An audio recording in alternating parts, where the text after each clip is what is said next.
3,000 Quraysh soldiers were marching toward Medina. They were desperate to avenge their prior losses, and their objective was clear: wipe out the Muslims completely.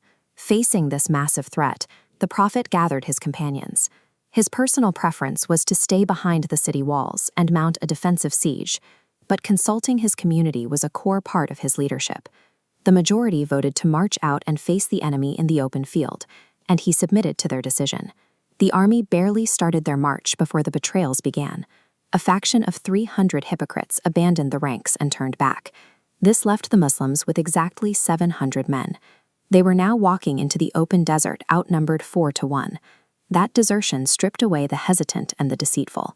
By the time they reached the battlefield, only the most deeply committed believers remained to face those overwhelming odds. Look at the sheer, rocky face of Mount Uhud. The Prophet backed his infantry right up against this natural wall.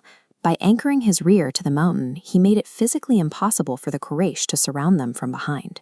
This topographical map highlights his next critical move.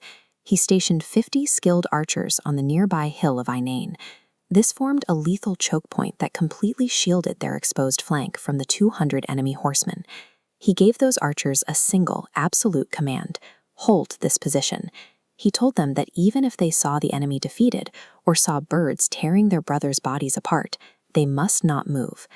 When the clash began, the Muslims fought with terrifying ferocity. Despite the sheer numbers of the Quraysh, the Muslim lines held, pushed forward, and eventually caused the enemy ranks to break and flee. The sight of retreating enemies broke the archers' discipline. The exact moment they needed patience the most, the illusion of safety fractured their formation. Assuming the battle was over, 40 of those 50 archers abandoned the hill. They ignored their commander's warnings and ran down into the valley to collect the spoils of war left behind by the fleeing enemy. Khalid ibn Walid, a brilliant tactician fighting for the Quraysh, saw the unguarded ridge. He sweeps his cavalry around the hill, charges up the slope, and immediately slaughters the 10 remaining archers. The fleeing Quraysh infantry saw the cavalry charge and turned back around. The Muslims were suddenly caught in a brutal pincer movement, trapped between two highly coordinated attacks. That single breakdown in discipline evaporated their tactical edge. A superior defensive position had collapsed, forcing the survivors into a desperate retreat under fire. Utter chaos ripped through the battlefield. Formations dissolved into panic. Legendary fighters like Hamza were isolated in the confusion and killed by a spear from the shadows. The flag-bearer, Mus'ab ibn Umair, fought to his last breath to keep the Muslim banner off the ground. An enemy struck off both his arms, but Mus'ab pressed the banner to his chest until a final blow cut him down. Mus'ab bore a striking physical resemblance to the Prophet. Standing over his body, his killer screamed across the battlefield, "I killed Muhammad." Hearing this, the entire Muslim army froze in shock. The Prophet was actually alive, but severely wounded. His helmet was shattered, metal rings pierced his face, and he had fallen backward into a pit. A handful of devoted companions threw their bodies over his, shielding him from a hail of arrows and spears. He took an immense risk. To rally his broken army, he shouted over the noise, exposing his exact position to the enemy. He successfully guided the survivors up into these rocky slopes, pulling them out of the slaughter below. The retreat left 70 martyrs on the field. This event ended the community's assumption of constant victory, replacing it with the hard realization that their survival depended on absolute adherence to command.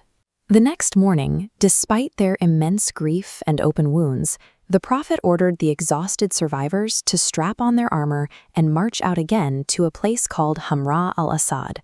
To hide their severe weakness, they executed a massive bluff.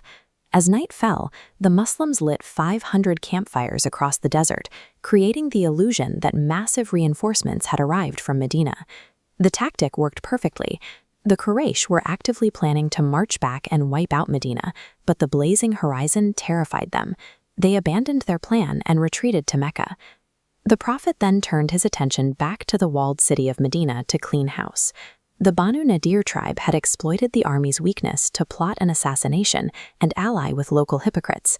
He immediately surrounded their fortresses and exiled them. The survival of the community relied on these two swift actions. projecting absolute strength outward to intimidate their enemies, while ruthlessly excising the factions that threatened them from the inside. The Prophet later described returning to daily life as entering the greater jihad, the much harder, invisible struggle against a person's own internal desires and weaknesses.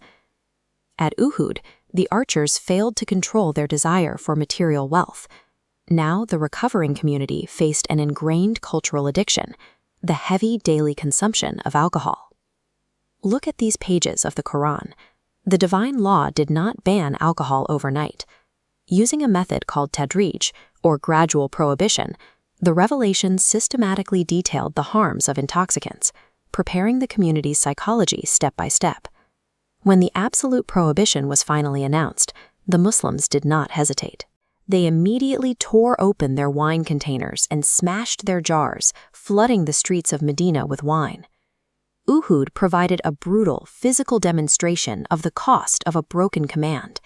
It forced the growth of a society capable of absolute spiritual discipline, showing that their most enduring victory would be the one they won over their own impulses.